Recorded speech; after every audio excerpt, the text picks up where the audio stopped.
El gesto psicológico es la aportación más original de Chekhov al entrenamiento actoral del siglo XX. De un lado, fisicaliza la emoción y el motor espiritual del personaje, y de otro, interioriza la acción física, conectando la voluntad con el esfuerzo muscular. Participa de la irradiación y de la visualización sensorial que Chekhov llama concentración consciente. Significa, en palabras suyas, el gesto junto con los sentimientos con él relacionados. Y es un movimiento incesante y nunca una posición estática. El verdadero gesto psicológico va más allá de los límites del cuerpo. El gesto psicológico aporta una vivencia física a los impulsos del personaje por conseguir algo en cualquiera de los niveles de acción dramática. Intención en la frase, objetivo en el bloque de acción, deseo en una escena, superobjetivo en toda la obra, superobjetivo en la vida del personaje, más allá de los límites del texto. Es una acción física internalizada, que quiere ejecutarse sobre el otro o sobre sí mismo, según busque resolver un conflicto interpersonal o un conflicto interno en la línea de acción. Es metáfora del impulso. Y su organicidad se concreta en el esfuerzo que supone realizar la acción física. No suele aparecer a la vista del espectador, aunque puede aflorar en la partitura de movimientos. Es una acción irradiada, que genera un subtexto físico que el cuerpo reconoce e identifica como orgánico. El cuerpo se enfrenta a ella como se enfrentaría a una acción efectivamente realizada y ajusta su apoyo, su centro de gravedad y su respiración para realizar sin lesiones, como una palanca, la tarea física. La energía de la acción se acumula mediante la repetición del gesto, como si se tratase de la bobina de un motor. El resultado final pasa por llevar a lo interno ese gesto, manteniendo el compromiso corporal. La visualización de la acción pasa por recuperar sensaciones internas vinculadas al esfuerzo físico y la energía acumulada de esa bobina imaginaria. Si me permiten, voy a compartir pantalla con ustedes.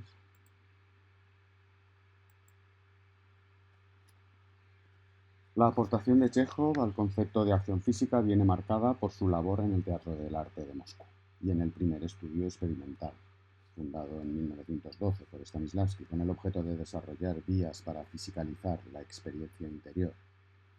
Dos hechos biográficos enmarcan la novedad chejoviana. En primer lugar, la depresión que Chekhov experimenta entre 1919 y 1921, que le obliga a abandonar la escena y a acercarse a conceptos como el yo superior, la euritmia y el habla como gesto invisible de Rudolf Steiner. En segundo lugar, su vuelta al primer estudio, dirigido por Vachtangoff, para unir la verdad emocional de Stanislavski con la estilización física de Meyerhold. La antroposofía es un sendero de conocimiento que quisiera conducir lo espiritual en el hombre a lo espiritual en el universo, dice Rudolf Steiner. Con respecto a las ideas de Steiner hay que acudir a sus textos fundamentales y a los específicos sobre el arte dramático. Mónica Cristini ha estudiado esta cuestión, tanto la concepción del teatro de Steiner como a Chekhov y la creación del gesto psicológico, que basa en una conferencia de Steiner de 1924, la conferencia número 7, titulada La vida en el sueño y la realidad externa. La evolución del concepto de verdad orgánica pasa por los estudios experimentales y Cherkassky ha reconstruido, por ejemplo, el entrenamiento del primer estudio. Pitches también estudia el gesto psicológico en relación con los études biomecánicos, como una verdadera teoría del gesto en la que las emociones experimentadas por el personaje podrían ser experimentadas también por el actor cuando realiza ciertos movimientos. Chekhov mismo señala dos prototipos para el gesto psicológico. El primero es en 1921 con el personaje de Eric XIV en la obra homónima de Strindberg. Vachtangoff le propone la imagen del rey atrapado dentro de un círculo del que intenta escapar. Extendiendo las manos más allá del círculo con esperanza, Eric no encontraría nada y dejaría sus manos colgando de la miseria. El segundo es en 1922 con el personaje de Klestakov, el inspector del gobierno de Gogol. Stanislavski le propone un movimiento muy rápido con sus brazos y manos alzándolos mientras sus dedos, codos e incluso hombros vibraban. En 1928 en Berlín experimenta la conciencia dividida con Max Reinhardt cuando ve a su personaje de Skid indicándole cómo debe sentarse, moverse o hablar en la obra Artisten. Y en 1935 Stella Adler le lleva a The Group Theater, donde presenta el arquetipo, los centros del cuerpo imaginario y la atmósfera. En Nueva York conoce a Beatrice Strett y a Deirdre Hurst Dupree, que le invitan a una comunidad experimental en Dartington Hall, en Devon, Inglaterra. Con ellas funda allí el Chekhov Theatre Studio en 1936, con un plan de estudios de 3 años. La Segunda Guerra Mundial le obliga a volver a Estados Unidos en 1939 y fue durante este periodo americano en Richfield que Chekhov empezó a formular sus ideas sobre el gesto psicológico. El periplo que tuvieron sus textos para ser editados, ¿no?, en distintas versiones, aparece ahora aquí en pantalla. Mención aparte merece la transmisión profesional de la técnica. En 1938 certificó a 3 profesores, Blair Cutting, Deirdre Hurst Dupree y Beatrice Strett, y esta última fundó en 1980 el Michael Chekhov Studio en Nueva York. Aquí voy a poner un pequeño vídeo donde aparecen algunos de los conceptos fundamentales de Chekhov, aunque no me puedo detener por cuestiones de tiempo ahora a explicar. Pero son conceptos importantes que me parecía interesante recordar, ¿no? Four Brothers, las 4 sensaciones que deberían estar en cualquier trabajo actoral: facilidad, belleza, totalidad y forma. Las 3 fases del movimiento, contramovimiento, movimiento y radiación. The Three Sisters, también sensaciones como caer, mantener el equilibrio o ascender. Sensaciones físicas también para recuperarlas desde la memoria sensorial. Luego, herramientas que plantea Chekhov para trabajar la emoción, por ejemplo, la sensación física, el recuerdo de la sensación física, la atmósfera, que serían sensaciones físicas vinculadas al ambiente, al entorno, para trabajar el personaje, herramientas como los centros imaginarios. Un personaje se mueve desde la cabeza, desde el corazón, el feeling, o desde la pelvis, el willing. El cuerpo imaginario, la construcción del cuerpo que tiene el personaje. El arquetipo es el cuerpo, digamos, de la función social del personaje. En cuanto a la acción, el gesto psicológico, que es lo que nos ocupa, y esto, contracción y expansión, son 2 sensaciones más en las que también se trabaja. Nos vemos a los miembros de Nietzsche haciendo un ensayo que lo veremos más detallado.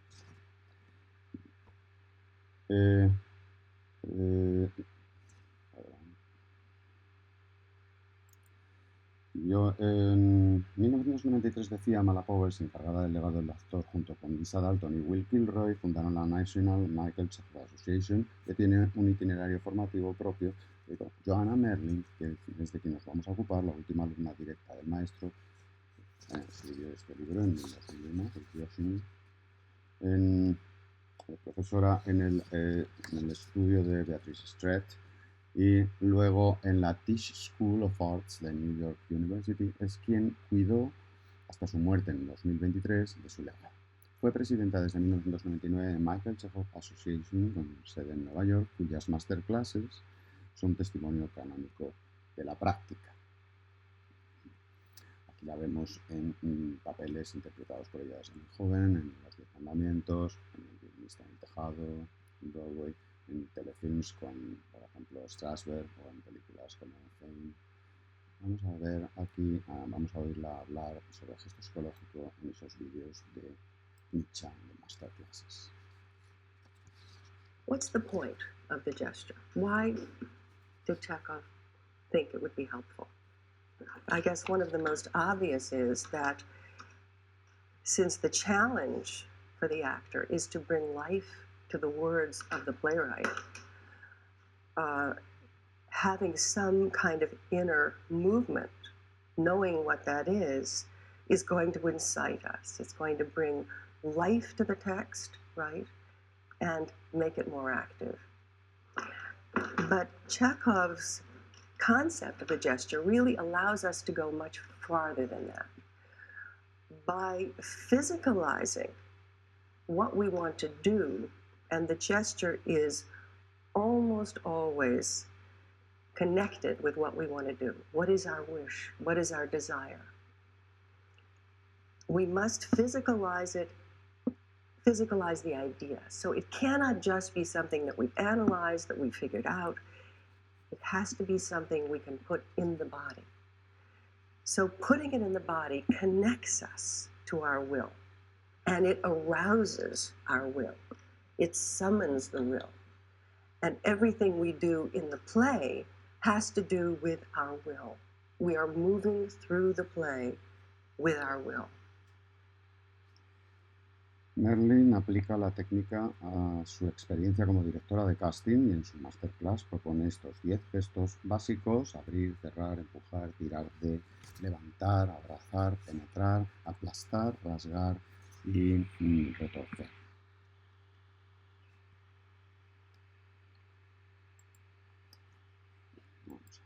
Leonard Petit es miembro también fundador de MICHA, director de Michael Chekhov Acting Studio en Nueva York desde 1996 y profesor en Rutgers University. En su manual, que es este libro, The Michael Chekhov Handbook for the Actor,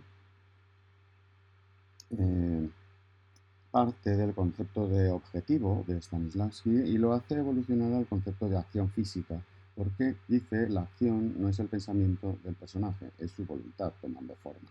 De modo que el actor abandone la aproximación mental a la acción dramática y pase a encarnarla desde la pelvis. No tiene que ver tanto, dice, con querer algo, sino con hacer algo. Tomando como modelo al niño que aún desconoce el lenguaje verbal, Petit encuentra que la acción se puede reducir a 6 manifestaciones arquetípicas contrapuestas que incluyen todas las demás posibilidades mediante la aplicación de distintas cualidades a ellas. Quiero, rechazo, doy, cojo, resisto y me rindo. Son sus opciones. Estas acciones esenciales conducen a ciertos gestos que ya están en la memoria del cuerpo. Uno no tiene que convencerse a sí mismo de nada. A uno no se le pide que analice algo, porque el intelecto está excluido del esfuerzo, dice. Los gestos específicos son algo que sale de mí, algo que va hacia el otro. Por ejemplo, besar y pegar son dos maneras de realizar la acción de dar, aunque parezcan opuestas. Reduce a 5 los gestos concretos que reflejan todas las acciones esenciales: empujar, tirar de, levantar, levantar, rasgar. El gesto psicológico desencadena un flujo de transformación hacia el otro que depende de la cualidad de ese gesto. Si empiezo a hablar, dice, en voz alta, sobre cómo puedo animarte y mientras estoy hablando también utilizo mis manos, voy a descubrir que inconscientemente empiezo a hacer gestos que tienen mucho que ver con dar. Las cualidades básicas son la dirección en la que se realiza el gesto, hacia arriba, hacia abajo, hacia delante, hacia detrás, hacia la izquierda o hacia la derecha, y el tempo ritmo, staccato o legato. El área emocional de la acción se expresa mediante adverbios que la matizan y Petit alerta de que la emoción esté en el movimiento y no en el actor. Sí moverse con la cualidad del enfado, no moverse enfadado. Volviendo un poquito atrás, Petit reformula conceptos de Steiner como la energía vital en The Life Body y personaliza su aplicación de la biomecánica con The Artistic Frame, la estructura que da forma al movimiento, las 3 fases del movimiento, contramovimiento, movimiento y radiación, y con The Sweet Spot, la huella muscular que deja el esfuerzo, en la que ancla la visualización del impulso. Siguiendo al último de los especialistas que voy a tratar, Sinéad Russell ha sido profesora de la Royal Central School of Speech and Drama de Londres. Es clarificadora su distinción entre Archetypical Gesture, Psychological Gesture y Gesture of the Archetype. Retoma el planteamiento inicial chejoviano para crear el gesto psicológico desde el gesto del arquetipo del personaje, sin olvidar el gesto arquetípico de acciones específicas. Russell propone utilizar el gesto para fisicalizar el análisis activo stanislavskiano, tanto en los objetivos como para el superobjetivo, pero también lo propone como fuente de caracterización del propio imaginario del personaje y como fuente de gestos actorales efectivamente realizados en escena, y no solo irradiados. Así podríamos entender la interpretación que el propio Chekhov hizo del Dr. Alexander Brulov en Recuerda, de Hitchcock, que le valió una nominación al Oscar. como una aproximación hecha desde el arquetipo de Diógenes, el sabio, un tanto excéntrico que busca con su lámpara al hombre correcto, así como la acción frustrada de encender la cerilla, puesto que se le caen todas nervioso por el psicópata Dr. Edwards. Vamos a ver un pequeño extracto de esta interpretación.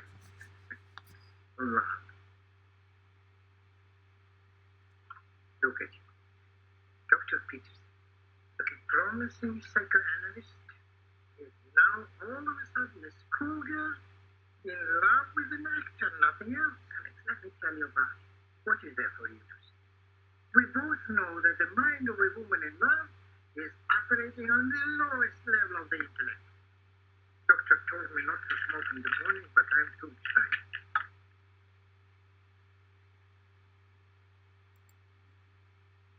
Bien, muchas gracias por escuchar.